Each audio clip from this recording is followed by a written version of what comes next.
Captain Paul from the locker room here. If you haven't already, please make sure to subscribe. We're trying to reach 1,000 subscribers for the end of the year. Let's get into it. So there was this article that was shared to me by a friend of mine, and she showed me an article in which a reporter, and I'm using this very loosely, named Jack Todd, was saying that Carey Price should not get his number retired due to the controversy of Price posting something on Instagram, a photo of himself in camo gear holding a large shotgun expressing his support for the Canadian Coalition for Firearm Rights, and that same group used a promotional code called Paulie, referencing a December 6, 1989 massacre in École Polytechnique. Listen, Price is not the one that came up with the promotional code, so let's really put the blame at the foot of where it belongs. That is a scummy thing to do. I don't think anyone's going to argue with that.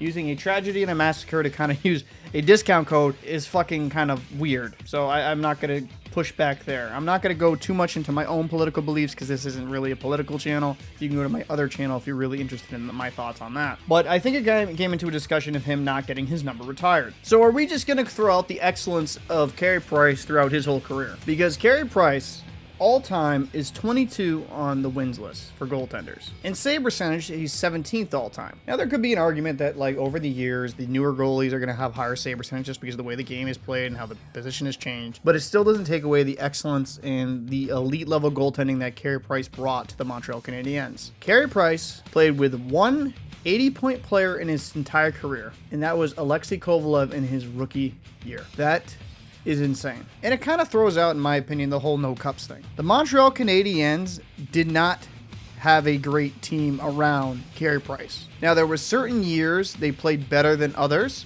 and they did pretty well in the playoffs, but they were never really viewed as a contender. They never built well around their franchise goaltender. It's actually a travesty that Montreal was never able to get scoring behind this goaltender, because if Montreal truly built a well-rounded team, I could see them winning a cup or two with Price at the helm. Because let's make this very, very clear. Carey Price dragged the Montreal Canadiens certain years to playoff relevancy. Because without Carey Price, the Montreal Canadiens are not relevant in any way, shape, or form. He was an elite level goaltender. He was one of the best the game has ever seen. I mean, even when it came down to his first rookie year, he had a .920 save percentage. There was multiple years that he had over a .930 save percentage. That is just mind-boggling. He was so good for so long. Some people look at the tail end of his tenure, but he couldn't stay healthy. He just couldn't. And it's a shame because he's only 35 years old. He should have a few more years left in the tank, but injuries robbed him of a lot of things. What stands out to me the most, and what I view as his Hall of Fame cup to me, was how he performed in the bubble in 2021. The Montreal Canadiens were not looked at a contender. They were actually looked as a laughingstock. Let's just get this very clear. Nobody took them seriously.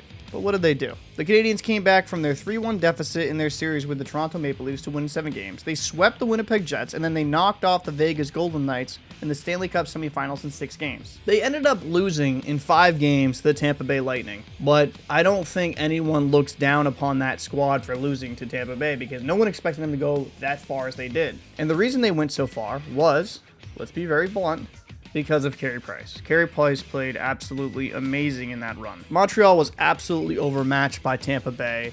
Just talent alone. They just could not keep up with that squad, and not many teams could. That's why Tampa Bay won back-to-back cups. Let's talk in totality here. In 712 games played, he has a 2.51 goals against average, a .917 save percentage, 361 wins, 261 losses. This guy was an absolute stud. And before I forget, he also had 49 shutouts. Carey Price had a legendary career. He is one of the greatest Montreal Canadian goaltenders of all time. In the modern era, for me, he's just behind Patrick Waugh. There is not much better you can find in net than Carey Price. Do the political opinions or off-ice conduct exclude them from getting their on-ice accomplishments recognized? Carey Price is going to the Hall of Fame. There's no ifs, ands, or buts about that. His numbers alone prove that to be the case. So it would be an absolute travesty if Carey Price's 31 isn't hung in the rafters at the Bell Center. I'd be interested to know your thoughts down below. Do you think Carey Price should get his number retired? Do you believe that he shouldn't for these actions? I'd be interested to hear your thoughts. I'm Captain Paul from the locker room, and I will see you in the next video.